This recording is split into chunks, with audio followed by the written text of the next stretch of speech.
Hello, my friends. It is Uncle Mike, and today is March the 9th as they keep count on their calendar system. And I am here for you with a nice little story today. I'm, I've been, it's been a while since I put anything out. And it's not that I haven't been doing anything. In fact, I'm working on two different projects, which I'm excited to share, but they're not quite ready to come out. But something else came across my desk, and it's been some time since I have put anything out. There's been some concern about me, but this has turned to be a great opportunity for me to check back in and give you guys a little bit of a maybe some food for thought. So,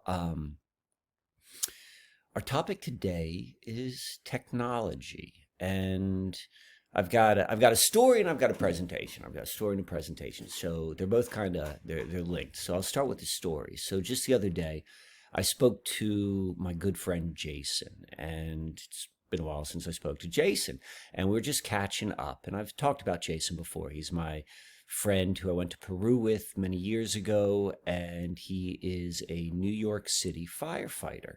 And he was excited to tell me about a new promotion that he received, and he is now a captain, and he has his own firehouse in New York. And he was telling me all about it, and I was excited for him. I was happy for him. And I was asking him all sorts of questions. And he tells me how, it's not just regular like fire department, which is underneath his responsibility, but he also has a hazmat unit. And the firehouse which he has is in a residential, real kind of Tony neighborhood in New York City. And I was asking him, I was like, Jason, how does hazmat come into play into where your firehouse is? And he tells me, he's like, listen, Uncle Mike. Actually, he doesn't call me Uncle Mike. I think I'm the only one who calls myself Uncle Mike. Um, he says to me, he's like, those electric bikes and electric scooters. He's like, there've been over 100 structural fires in New York alone in the past year caused by the batteries. And I was aware that these lithium batteries could combust, and I'm aware of it mostly, I guess, just through like Tesla cars and stuff like that. I've seen it passing in articles, but I guess it never really occurred to me, or I haven't been that aware of the bikes and the scooters have the same sort of problem. But this is what he said, because he's like the hazmat guy, and so he says to me, he's like it's as if and I say that with quotation marks. It's as if it was designed by some sort of diabolical plan by Dr. Evil, because it's so friggin' creepy. So this is what he goes and he shares with me.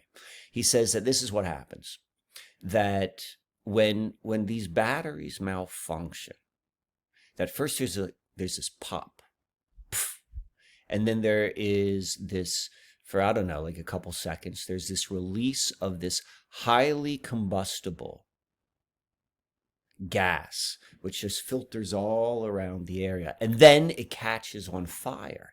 And he says it's horrible. I mean, obviously, like, if you're riding it, and how horrible it is. And he's like, it's just a it's become a thing for him, and for I guess firefighters anywhere, or hazmat units, or whatever you have it. And if that was not problem enough, he's like, I mean, obviously that only happens a small percentage of the time. Like, it's not like they're popping off all the time. But he's also, what he shared with me is he's recognized that New York City, which has been, probably one of the fittest cities in America, because everyone has to walk so much because of the convenience of not having to pedal, and not, using a scooter. I guess it's showing itself in the fitness level, or at least Jason's recognizing it from his perspective on the fitness level, like he's seeing a change. So it's like, if the exploding bomb doesn't get you, the sugar disease is going to get you at some point. So I guess the point of all this is, it's we really need to, we don't need to do anything, but I encourage us to really think about like all of these rapid changes in technology. Um, they often, come with unintended consequences, and that's kind of the theme which I'm going to go with today. And I get it. Like, I love riding a bike. I mean, in fact, I suggest that the bicycle, the single speed bicycle is the peak of the relationship humanity has with machine. It's still very, very human in scale. It's human powered, and it's it's fun and all that sort of stuff. But I've ridden an electric bike before. I mean, they're fun. Like, I get it. But sometimes we really need to question. We need to question where technology takes us and the consequences. And in fact, that's kind of what the term Luddite means. If you're familiar with the story of the Luddites were I think it was in England. There was a town maybe of weavers. Is that the word? They worked with looms, and when industrial machines came by to that could do what they were doing by hand, they collectively said, no, we're going to reject this, not necessarily because they're afraid of technology, but because they could see where it would go and how it would change their lifestyle, which they kind of liked. So it is with that we're going to go and transition to the presentation which I put together. And the presentation has to do with technology, and I talk about technology a lot, and so this is probably nothing too new, but we're going to cover it from a different perspective, and I think this is a good one, so hopefully you'll enjoy it. All right, so I am calling this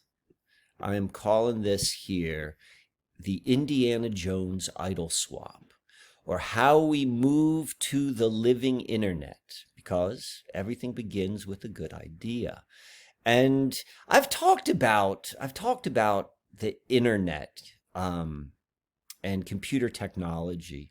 I've talked about that many times in the past, and at least for me, I'm comfortable grounding it that if you look at the minds in which all of this this computer internet industry began from, like where it began, the dreamers of the internet and the first computers and all of that, like it all goes back to the minds of military scientists and so forth. And so that to me has been enough of a indication that we should be, you should be aware of, like, where this was born from, the foundational consciousness in which our computer technological world is born from. But I'm going to go into something. Let's start our story right here with maybe something a little bit more more tangible, because usually when I talk about the idea that we're going to have to get off the internet, you're going to have to stop. I don't like telling anyone that they got to do anything. I'll speak for myself. Like it's got to be something which we need to move off of for just in our own best interest. And that's typically met with, well, yeah, I kind of see what you're saying, but you know what? We could do really awesome things on the internet, and that may be true and all, but look at where it begins. So I'm going to go and start this with a different perspective, and I'm calling this the hardware software two-step. There may be a vortex might be a better way of describing it. So the sphere that makes up the internet and the military industrial technology industry they're really two parts in a very general sense. We've got hardware and we've got software, and they feed off of one another.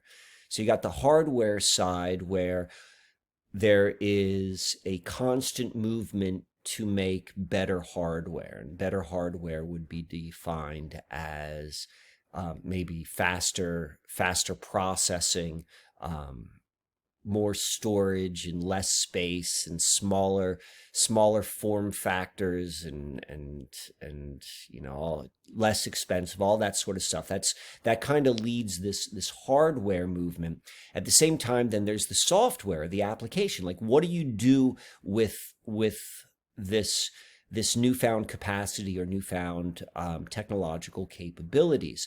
And so you come up with applications, you come up with uses, and what begets what. We're at a point right now, it's like they feed off of each other. You build faster computers, and when you get the faster computers, you have new uses for them, and then there are even more new uses that require even more faster computers, which require even more better hardware, and it just kind of like it spins and spins and spins, and that's kind of where we are. It's a vortex, it could bring us up, bring us down, I suppose. But all right, so what is the logical conclusion? What is, where does this bring us when we look at this? And I'm stating this stuff which is obvious.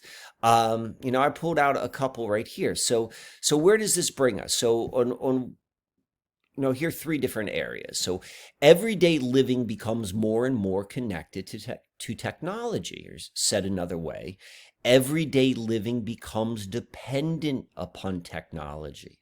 So whereas technology was first introduced as maybe a convenience or maybe something which would be outside of everyday life, it is becoming more and more evident that you have to be up to date with technology just to participate within the culture, within the society. I mean, I'll give you an example. Like, I went to a restaurant some time ago, and there wasn't a paper menu. There was a QR code, and there was, like, if you don't have a way to scan the QR code and look at it on your smartphone, you can't see what food is there, or maybe you even have to order. So I mean, that's an example of, and I mean, everyone knows this. Like, it's becoming more and more a necessity to participate in life, that you have to be updated in technology.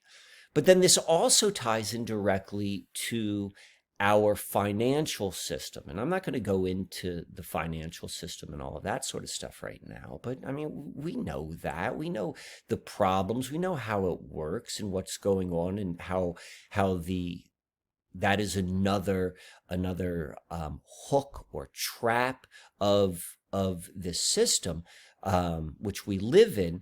And this also, this hardware software two-step supports and ties into that, ties into the financial system as well, because in our stock market driven, debt-based economy, companies, or at least public companies, they are always concerned with growing revenue.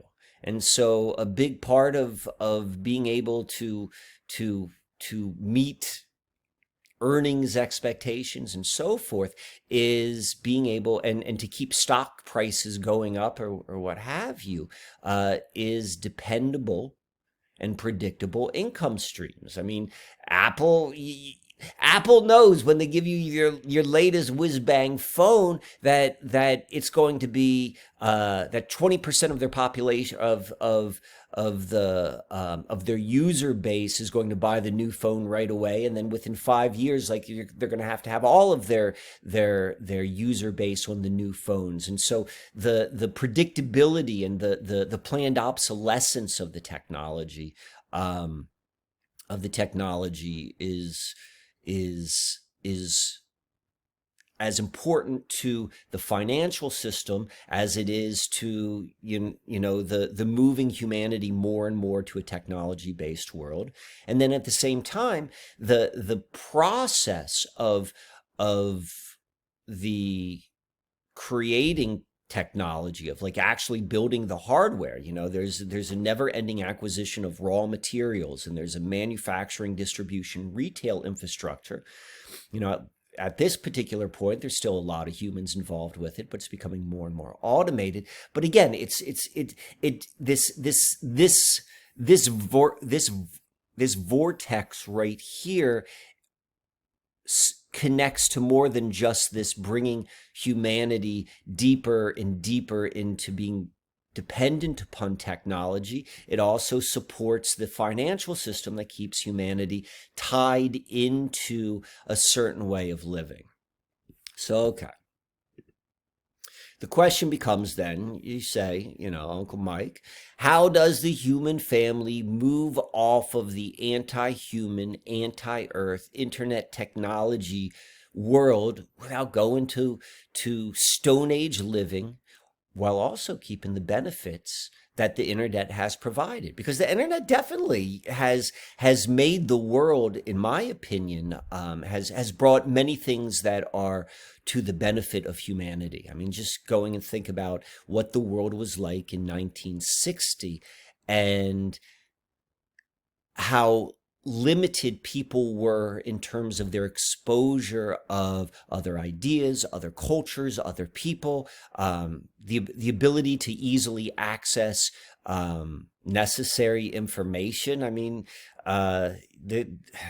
like, I get it. Like, there's a lot of good stuff on YouTube where you can go and learn to do something yourself where, before you probably would not have been able to do so. So, how do we go and we keep, or we continue to go and we keep the benefits that do come from the advancements of technologies, but not have to necessarily pay that price, have that pound of flesh, if you will, that comes along with the way that our unique inverted version of what technology is. How do we go and do that? So the answer, which I am going to I'm just laughing because it's funny. The answer I'm going to give you is this. We got to discover the natural, harmonious, no cost, no manufacturer, no coding, living internet. And then collectively we do the Indiana Jones idol switch to it, and we leave the old one behind. So,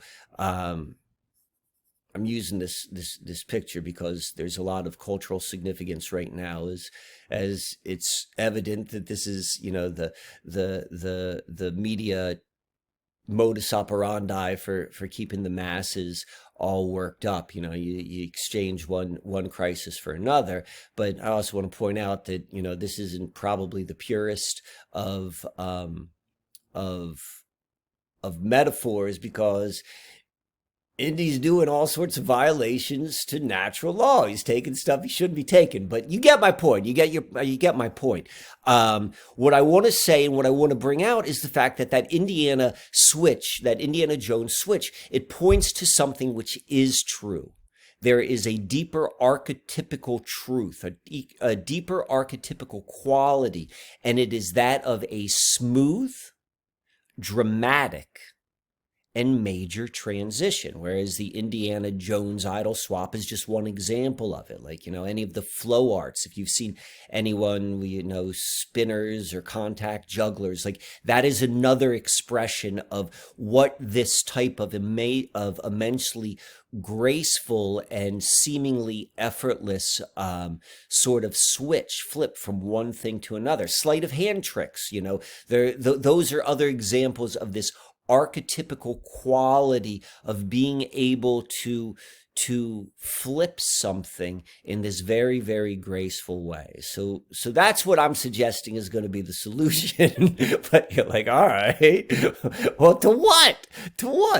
So that brings me to our story. That was just the preface. So this is what was brought across my desk. This is what I want to share with you folks today. All right. So my good friend, Mr. Mark Steves, brought to my awareness a couple weeks ago, that Herkimer, New York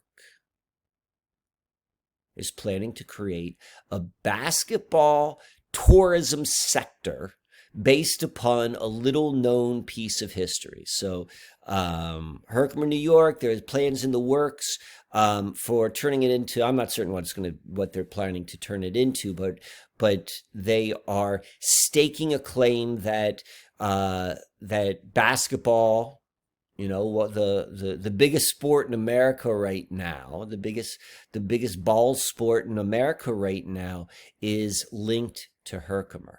And so as soon as I heard this is hitting me on a lot of my personal touch points, my personal hot buttons. And it's because Herkimer, New York, if you're familiar with any of the Susquehanna mystery stuff, Herkimer, New York connects to the Susquehanna River through its proximity to the river's source and to the geological uniqueness of this quartz crystal deposit, which is found underneath the earth of, what we're calling Herkimer, New York.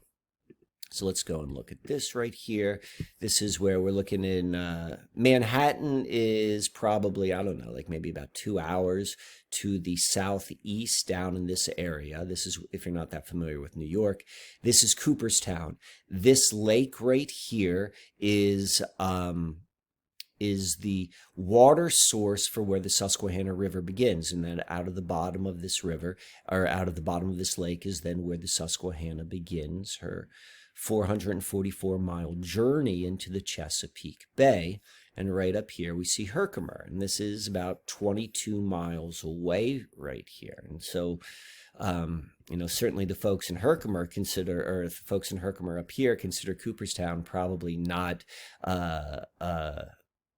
in the immediate area, but if you look at it from a grander scheme, if you're in Germany or Brazil or China, these are basically the same part of the world, and they are, and so what makes Herkimer so special, or at least the way how I'm defining it, has to do with these unique quartz crystals, which are really found nowhere else in the world. Quartz crystals are found throughout Earth.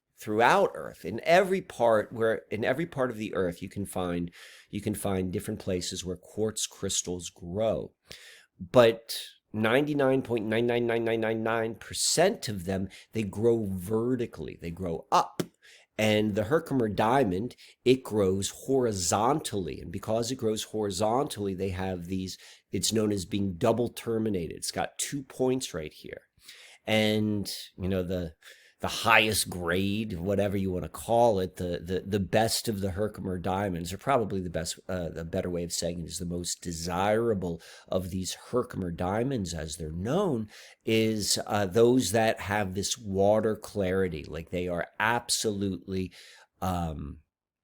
clear as can be, which indicates an absence of anything else besides the mineral content that makes this up. There are no impurities, which is very interesting. On a slight side is I'd like to talk about the unique mineral deposit which is found beneath Scranton, Pennsylvania, which is also on the Susquehanna River, and that being anthracite, and it is the purest type of coal. So there is a purity.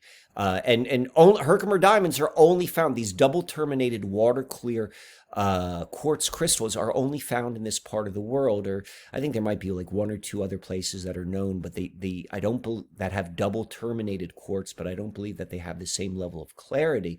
The same is true with the anthracite, which is beneath the ground in Scranton, is 98% of the world's anthracite, which is the purest form of burning rock, is found. And by pure form, we know it because it does not have a sooty smoke. It's a smokeless fire. That's pure as well. So you could go and take with that what you want, but there's a uniqueness in the fact that these two types of stones are minerals are not found anywhere else on Earth, and that they both are constituted or associated with a purity, one being crystal clear and the one being dark as night. And I always find that very interesting. But anyway, so we got this link, and without getting into like what the Herkimer is, we can recognize it as something special, and we can hold it at that place right now. So okay, so let me keep on going right here. But then there's this other element. There's this other element of parallel of what's going on with this basketball story.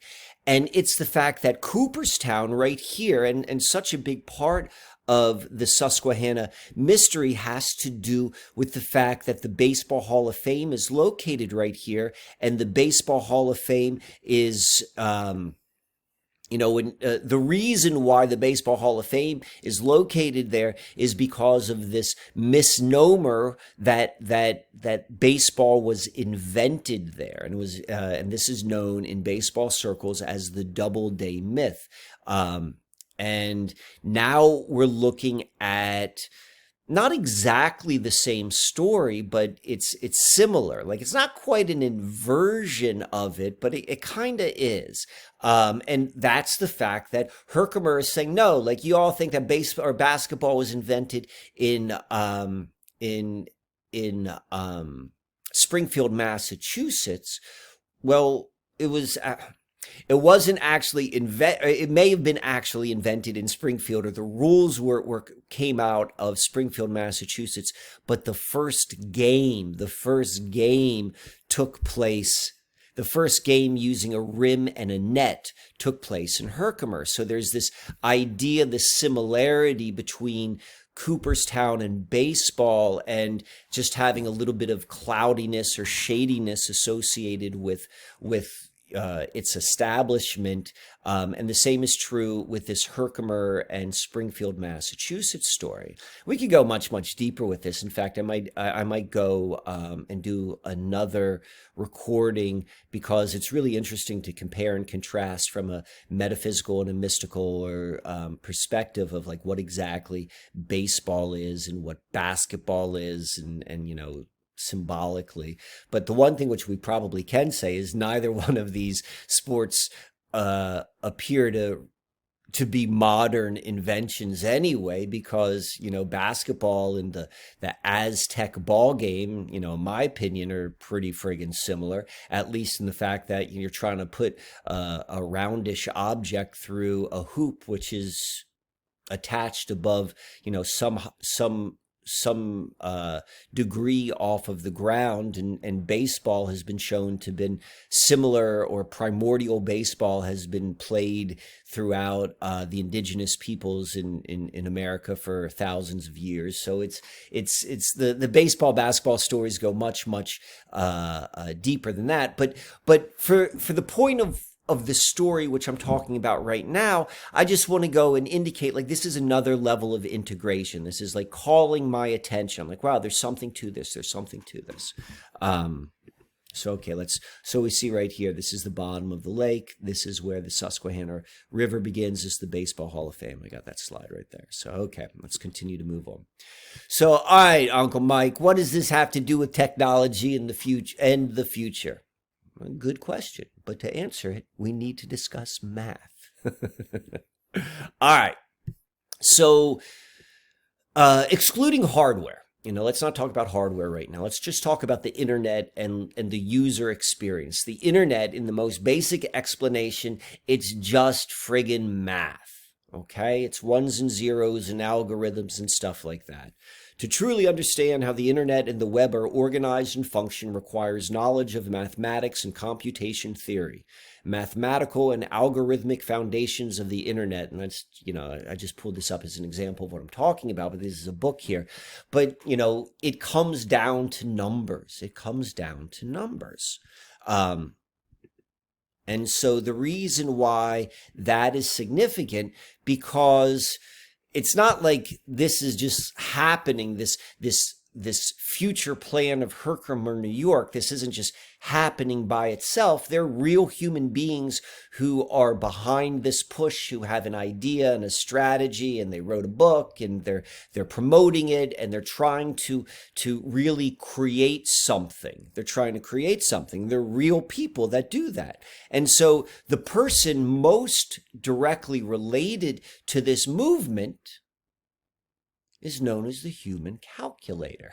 I got some shots here. So the human calculator wants to transform Herkimer. So this guy, Scott Flansburgh. He's born and raised and lives in Herkimer. He's also in the Guinness Book of World Records for being the fastest with arithmetic, the fastest human being who can do arithmetic in his head. And we'll get to that in a moment, but I also wanted to point this out. His book is actually called, his book where he lays out the foundation of Herkimer's claim to basketball's roots, he calls it the Naismith, because Naismith is the name of the individual who is credited with inventing, or he wrote down the rules of basketball. So the book is a little pun, play on words on Naismith, and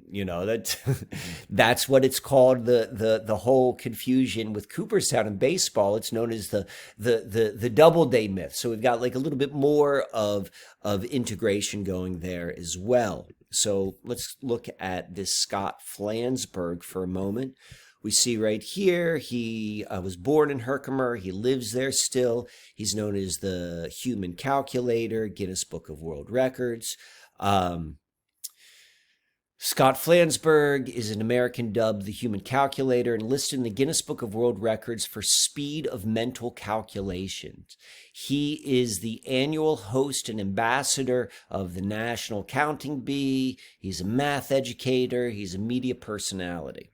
So since about 1990, Flansburgh has regularly given lectures and presentations at schools. He's been a presenter at organizations such as NASA, IBM, also found on the Susquehanna, the Smithsonian, the National Councils of Teachers of Mathematics. So this is what is interesting in this thing. The latter, so I think they're talking about the Mental Calculation World Cup. The latter described Flansburgh as more an auditory than a visual or mental calculator. So I'm not certain what that means, but what we can gather from this and what the purpose, and I'm not just saying like, oh, look, here's a guy who can do math in his head really easy. What the significance is, this guy is the pinnacle. The pinnacle of the human family, and I'm defining pinnacle because he's in the Guinness Book of World Records. Whether he's the best or not, he's like, or he's in that rare air of someone who has a very, very different relationship with number. The dude understands numbers in a way which I don't, and you don't, and pretty much no one else does. But he demonstrates that is a capability. Somehow, when he hears some long string of numbers to be multiplied and divided and square rooted and cubed, like he's able to do that instantaneously. In fact, one of the things I was reading was he's able to do it faster than someone can type and get an answer before someone types it into a computer or types it into a calculator. And what they're saying right here, he's doing it auditorially. So if you just think about that as it relates to the brain, so they're implying like the auditory part, processing part of the brain is somehow the way that he is able to do this stuff. Like he doesn't memorize this, like he hears it and he spits it out. It's somehow effortlessly. And I'm not trying to take away, obviously I think that this guy probably honed his craft, but there is a fundamental truth that he relates to number in a way that is seemingly, keyword seemingly, is seemingly completely far removed from what we think of being human. of what we think of being human. And when I hear this about the auditory and the visual, I mean, what pops in my mind is I think of, what is it called? Is it Synthesia? I'm getting it close with it. It's where the blending of the different senses. There's a condition. They call it a condition. I think it's the natural human condition, but it is the integration of all of our senses. And from the integration of our senses, we have different sensory experiences, and we understand our reality differently. And so my guess is that there is some sort of connection in the structure of his mind, which was not deconstructed. Or maybe he's just the first to have it. I don't know. That's a little bit beyond what I have access to. But one way or the other, the proof is in the pudding. This guy is able to do something and understand number in a very, very different way than what we think. This was something else which he said, which I thought was interesting.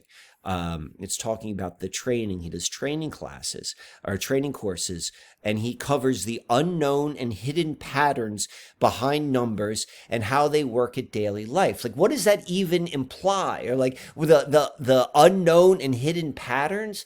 Like, if I were to just to hear that generally, like maybe I wouldn't take too much or give too much weight to that. But the very fact of the matter is that this guy has demonstrated that there is something like that. How do we know that? Because he can hear a whole string of numbers and he can spit them out in the same way that you spit out your carbon dioxide. You just know how to breathe. You don't have to think about it. So what I write down here, Flansburgh is a living demonstration that humans have the ability to relate to number in a very different and more effective way than most people can imagine. So as we saw here, the workings of the internet is basically just math or just number. And we know, I talked about it a couple slides ago, the Baal system wants to turn you into a transhuman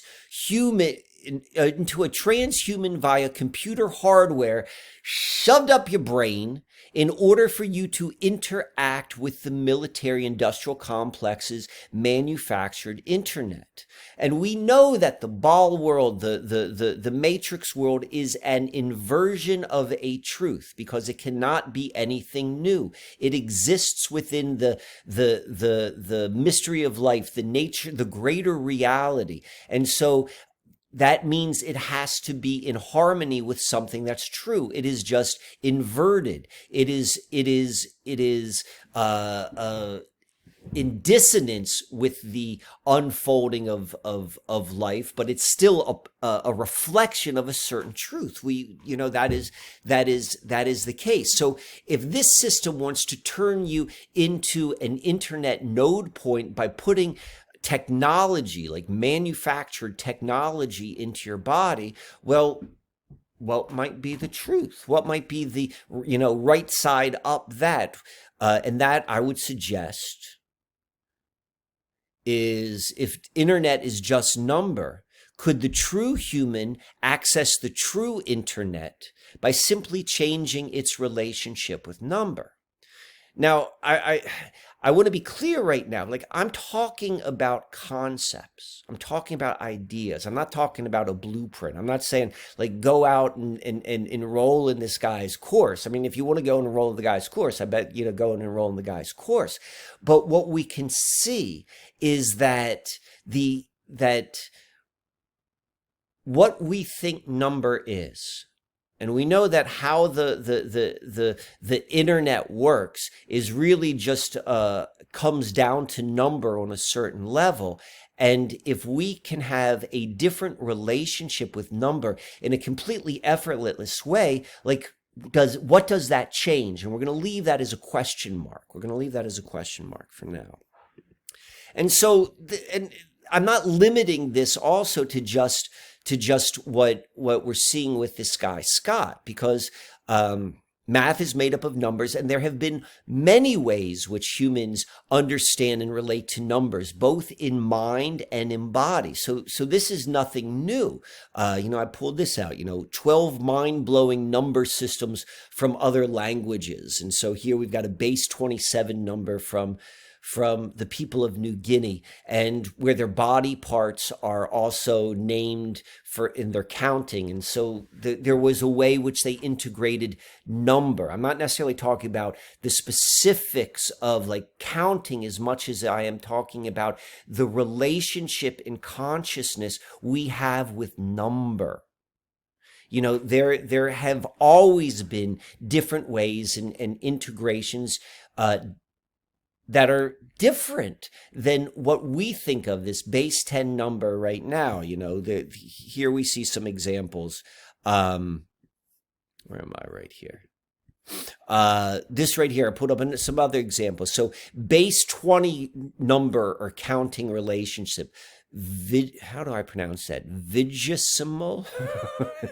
It's as if I'm just starting to read. Vigesimal. I guess that's how I pronounce it. But here we go, and we see this is base 20. We see that the Celtic, you know, the Celtic, the ancient Celtic culture used that. We see the Mayans, the Aztecs use that. We see the King James Bible and the Francis Bacon and the Rosicrucians use that. Like, you know, what is that? Like, if you have the capacity to recognize how the language which you speak and the language which you think in, whether that be French or English or Mandarin or Pig Latin, whatever it is going to shape the way which you understand reality. If that can be a truth, well, then what does it mean when we change our relationship with numbers?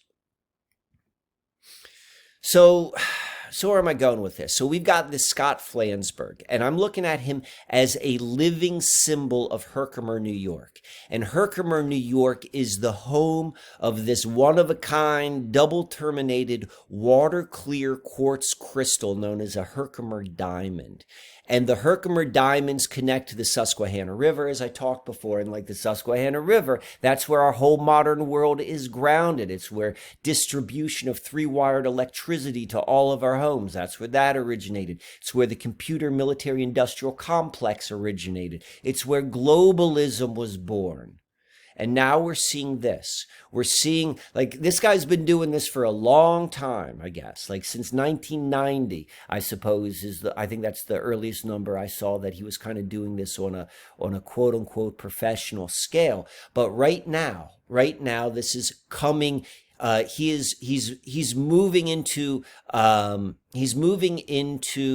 new place with the whole basketball thing, and then that has brought it into, and I'm not trying to make this all about me, but it brought it into my mind because I never would have heard this guy, I wouldn't have had those connections, and so now I can see this as a symbol unfolding before us. And what is this symbol? What is this symbol? What are we talking about right here? Again, I'm not saying everyone go out and learn this guy's system, and I'm not saying like that the Herkimer diamond and you go and you put it on your head and all of a sudden you're going to be able to go and understand number in a very different way. But I am suggesting that there is a linkage here. And we can see that the path which is being laid out for the masses of humanity are to turn them into internet nodes in this Baal system internet. And if that is an inversion of another truth, well, then what could it be? And this is a question. This is rhetorical. It's meant to be just even sat with, not even meant to pondered or do whatever you want, but it's meant to begin to think about, well, okay, what else is out there? What are the other possibilities? All right, so a few thoughts on quartz crystals in general. Without having to fully define or limit them, it's safe to say there is something very, very significant with quartz crystals. Really anything which is crystalline, but I'm going to use quartz. Obviously, I'm talking about maybe there's something really special about the naturally double terminated crystals, but I'm just going to go down these points just to make it a little bit more accessible, because I think that's a big part of an Edenic world is that it's not based upon scarcity. And the thing which is unique about the Herkimer diamond is that they are not found throughout the world, but it is just a type of quartz crystals, and quartz crystals are really found everywhere on the earth. So let me go down and talk about just these points for a moment. Quartz crystals don't require manufacturing. They can also be found pretty, I don't know about easily, but they can be found without mining operations. They're located all over the earth. They're objectively unique and beautiful. What I mean by that is, like, I don't care like what culture and what time you lived. If you're walking along a path and you saw one of these on the ground mixed in with all of the other stones that are around you, you're gonna recognize it as something unique, beautiful, and special. That is yes, beautiful is subjective, but I'm going to suggest that everyone's going to recognize that there's something special about them. But if you actually go and you look at technology, like cutting edge technology, the gyroscopes, I'm not certain how to pronounce it. The things that are used in the missiles, the self-guided missiles, it's based upon quartz crystals that are inside it. Quartz crystals have always been used in timepieces. Quartz crystals are used in, quote unquote, cutting edge surgical technology. Like, quartz crystals are not limited to your metaphysical shop for doing something extraordinary. Like, it's a very practical, real thing with real world material uses, which are being used in our world for extraordinary outcomes. This is true for anything that is of a crystalline structure. And what that means is that their molecules are organized in an order, in a geometric pattern, which are not found in non-crystalline materials. So you could have quartz and you could have quartz crystal, and it's the same material, molecular material, but what separates a crystal quartz from regular quartz is the way the molecules are structured. So without defining that, just recognizing, like, there is an order and a truth to that. And we also know that all of our ancestors, I don't care, whether your ancestors came from, I don't care what part of the world, you'll go back and you'll look and you'll see that the indigenous culture of your heritage, they knew about crystals. It is whether it was in Asia or Africa or Europe or the Americas, like, crystals were part of their practices. It was known by who we came from. So the way which crystals may be used in our modern culture are going to be completely different than what our ancestors used them for. But the similarity is the fact that they recognize them for doing something special. So what else can they do? So, all right. Cool story, bro. But I have held many quartz crystals and I haven't accessed the higher dimensional free living internet. All right. That's a fair point. Because what the concept, and we're just talking about concepts right now. The concept is that if the internet exists, and if we're able to do all of these things on the internet, and what I'd primarily say these things is we can store and access information in a very, very tangible way, not necessarily like in a subtle energy way, but in a crystal clear, like, oh, okay, this is it. This is how I changed the tire or what have you. What I would imagine when I talk about this living internet, I'm talking about an objectively known sort of thing, like, okay, like I got a download, like in the same way Neo got his download for how to fly an airplane or a helicopter, like there is very, very not, like, no sort of obtuseness of knowledge that can be gained somehow. That's what we get from the internet. And I would imagine that has to exist in some way of reality. So, all right.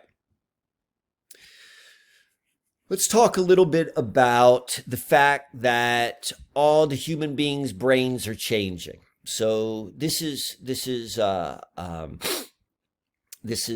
been talked about all over, and it's the fact that the children, the generation which is growing up right now, the children that have been normalized to screens, and I would say even more so, like not just in front of a screen, but like the touch screen, like the iPads and the very, very intuitive sort of technology right now. Their brains are different. Their brains are different, and all of these articles that I picked up, or I've included in this presentation, it's pointing out like probably some real negative, like alarming sort of issues, and that is definitely true. That is definitely true, and there's lots of alarming things, and there's a truth to that, and this truth definitely fits along the lines of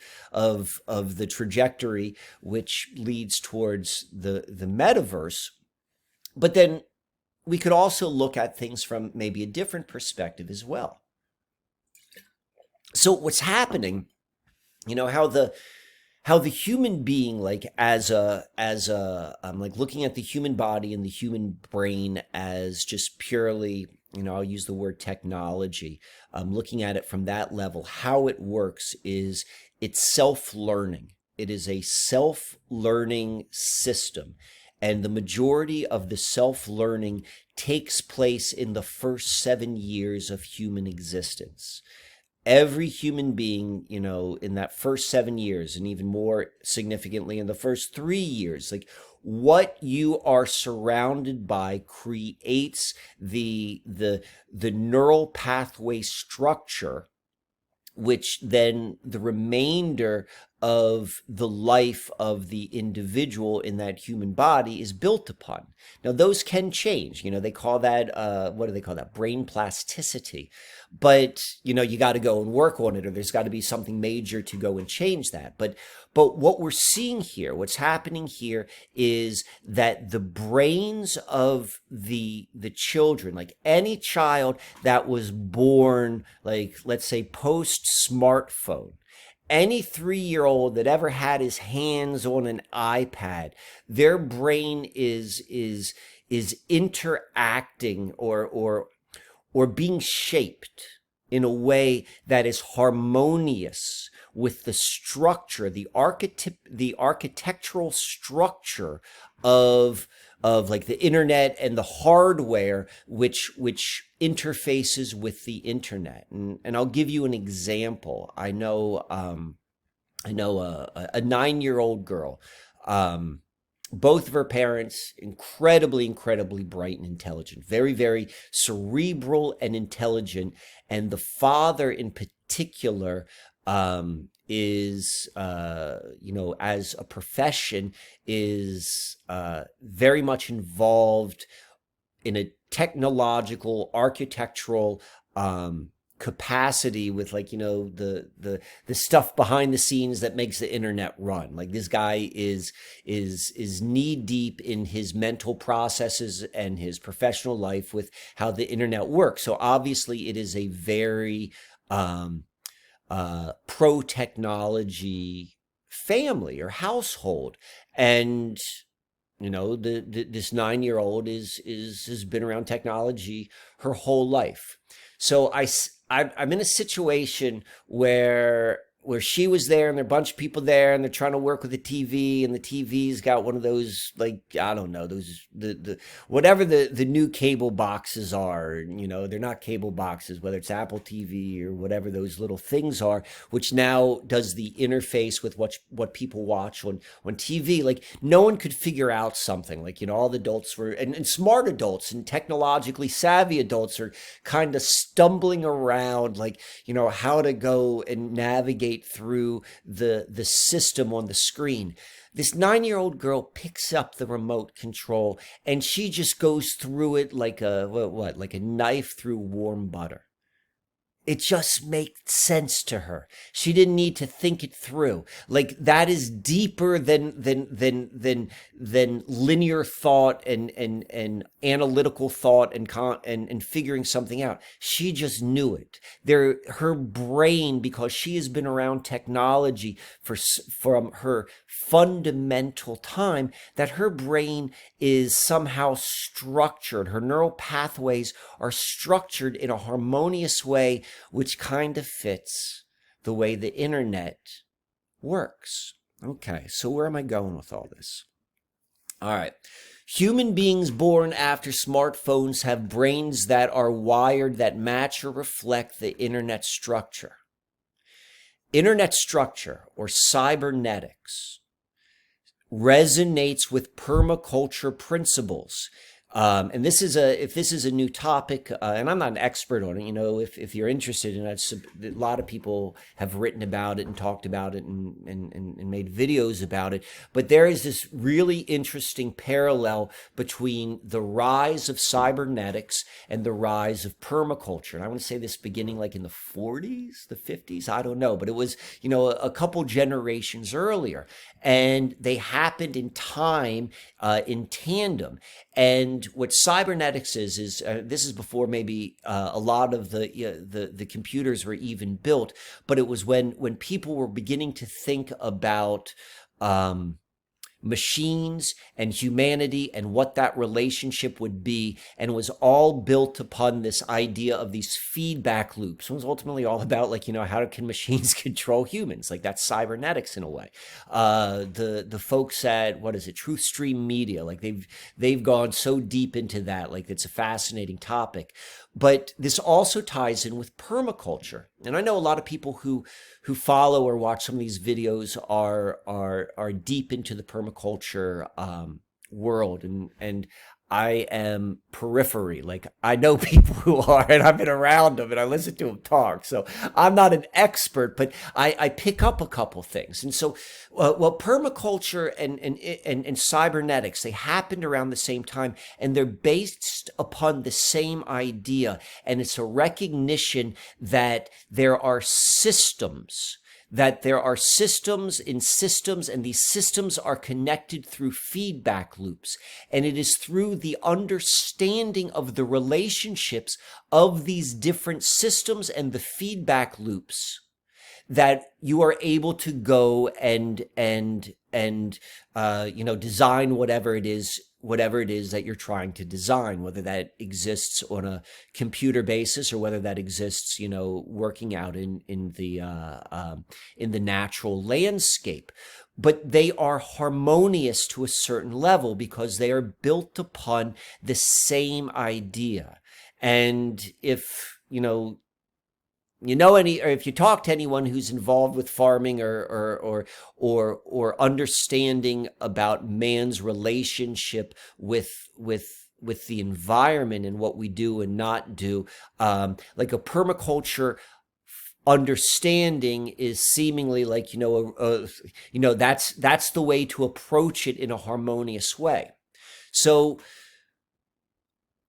we could go and look at this. We look at this, and there's a truth in the fact that these children's brains are different, and all of this negative stuff and all of this stuff that doesn't serve the children or this next generation of humans that are on Earth right now. Like, yes, like I'm not saying like go and put your child in front of the screen for 7 hours, but that has happened. And it is bigger than just, it's bigger than even a child whose parents are going to purposefully withdraw that child from, or not expose that child to the screen time.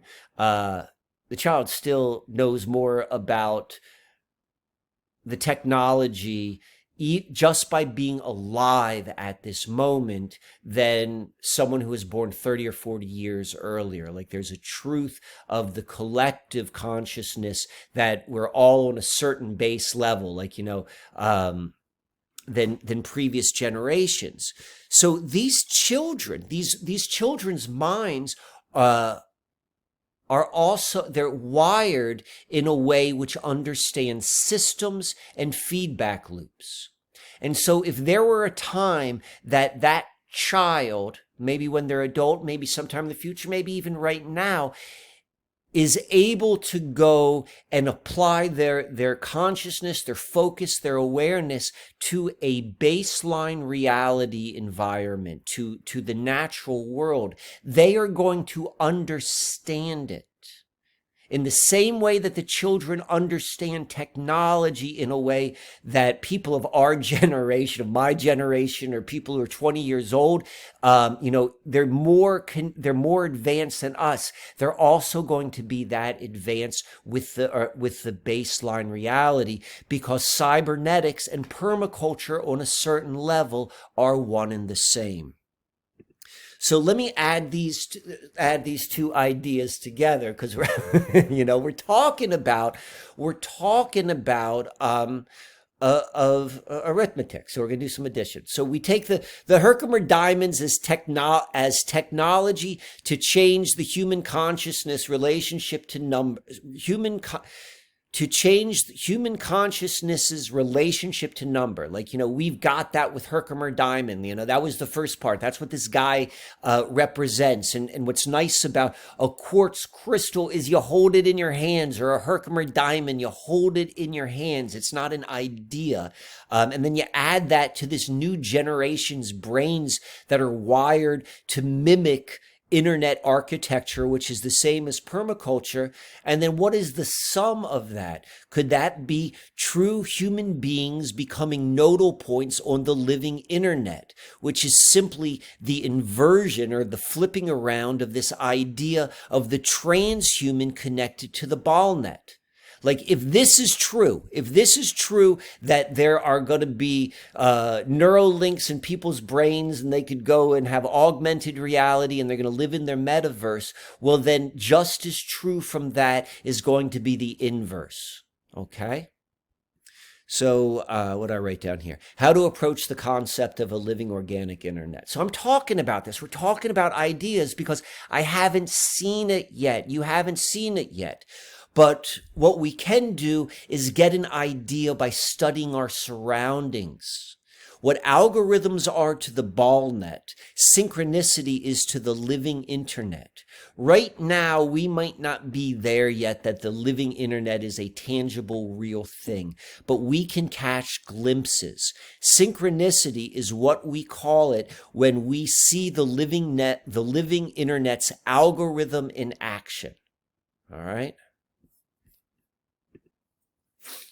So the purpose of propaganda is to astroturf ideas in people's minds so that when they see something in material reality, they interpret it as the propagandist's desire. So the propagandist, he introduced ideas. This is all the predictive programming. This is all that sort of stuff, so that when you see something in the outer world, because when you see something in the outer world, there are infinite ways to go and interpret it. But if you have been,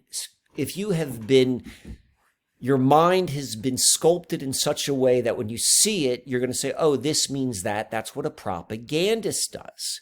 But propaganda, that has a certain connotation to it, right? But it points to a truth, and it points to the truth of the power of ideas and their relationship to end results. What I'm describing is like living internet and the Herkimer diamond and the new way of connecting to number in this very, very complex way. And the internet is just about number, and the brains of the children are mimicking these hierarchical ways which the false internet works. And if the false internet is a mirror or a reflection or somehow a resonator with permaculture or baseline reality principles, like all of that sort of stuff. Those are just ideas. Like, I'm not trying to propagandize, but what I'm trying to do is paint pictures in our mind, because what we have been given has been this. We've been given this story. This is what we have. And if we don't have another story, even if it's not fully, like, none of these stories right now are completely materialized. We don't live in this Mad Max post-apocalypse world. We have not exactly lived in the Baal-based metaverse right now, but we got pictures in our mind of that. We need to also have pictures in the mind. And what I have talked about in the past, this has been an idea that we're going to have to move off to another internet at some point. But I was only right there. Like, I didn't have the next step of that story. And so with the coming of this, or the introduction of this story of Scott Flansburgh and the Herkimer and the Herkimer basketball connection, what it did was it gave another tangible piece in the puzzle where you could be like, all right, maybe that's right. I can see how, there's still a whole lot of mist from how we go from here to there, but it's a little bit more solid than before. If you were to look and take anything which I said with a sincere critical analysis, it's going to break down. As I said, the Herkimer diamond, you're not going to hold a Herkimer diamond because this dude Scott is from Herkimer and he's the human calculator. Like, that's not the point here. The point is to make the alternatives which are outside of the closed loop system of the reality that we've been told what can only occur in Earth, to expand beyond that in a way which is a little bit more real than just pure magical thinking. Because no problem can be solved by the same consciousness that created it. So, critical mass with ideas brings humanity to new places. The best example is the 4-minute mile. There was once a time where humans could not run a mile in under 4 minutes, and it was assumed to be impossible. And then the moment the first person did it, well, then people all over the world started being able to break that 4-minute mile barrier. And so this kind of falls into this idea of the 100th monkey theory that, if I'm assuming you're familiar with it. But if you go in a little bit deeper into some critical analysis of the 100th monkey theory, it begins to deconstruct and says, like, well, that's not exactly what happened. And so I don't know if the 100th monkey is a true story or not. If there is a critical mass, if we begin to see things as beginning as small groups of people, does that change something? I don't know. But I do know that this is a truth about the 4-minute mile barrier. And I do know that a month ago, 100 friggin' monkeys escaped all over the Susquehanna River. So at the end of the day, life is a mystery. And we don't necessarily need to know exactly how the mechanism which makes the sun rise every day to be able to know that it works. So some final thoughts. Obviously the world is changing rapidly, and there are plenty of stories out there to capture our attention, and their purpose is to hold our consciousness the way we're seeing the world at a certain level. And so I talked a little bit about how the Indiana Jones idol swap, maybe that's not exactly the best analogy, because the dude's stealing something. He's taking something that's not his. But that doesn't mean that we can't take some truth from that movie, because we can still be like Indy and Marion. And so what I mean by that is when they're showing all of the demons, when the demons are going out, keep your eyes shut. Don't look at them, because as we saw in the movie, if your eyes are elsewhere, they're not going to touch you. So let's go back to this idea, this archetypical quality, which of a smooth, dramatic, major transition. All right. This is the story they're telling us right here. Here are our choices. This is our future right there. And if this is something we want, You know, and we don't want to have to go back to where things were. At some point, there's going to have to be a smooth, dramatic, and major transition. And so, what I'm hoping to do, and what the point of this presentation here, and hopefully some of the stories which I've been presenting with you, and definitely the ones which I have coming forward, what they are hopefully more ideas and stories to motivate and to inspire and to plant the seeds in our mind of what this major and dramatic transition can look like. So that's it, my friends. It's been a while since I did one of these. This was a lot of fun. It's good to be back. For those of you that have lasted this long, I appreciate you sticking around, listening to this whole thing. Anyone who has reached out to me, anyone who has shown concern or good graces, I'm immensely grateful for that. You know, I don't respond to a lot of things, and a lot of it, that is just not because I don't want to respond, but it's my own boundaries, which I try to have within, with utilizing the internet. But I am, I'm thankful, and I read them all. My website, I'm kind of letting that go away for any of you folks who are interested in services or you know, or anything like starboard sessions or sky mancy sessions or in-person one-on-one sessions or anything like that. Shoot me an email right now, and we, you know, I'm figuring out what I'm going to do in terms of my strategy. But right now I'm just going to be using PayPal. So send me an email, tell me what you're interested in, and we can go from there. If not that, you know, I hope you're doing well, and I'll see you soon. This is Uncle Mike, checking out.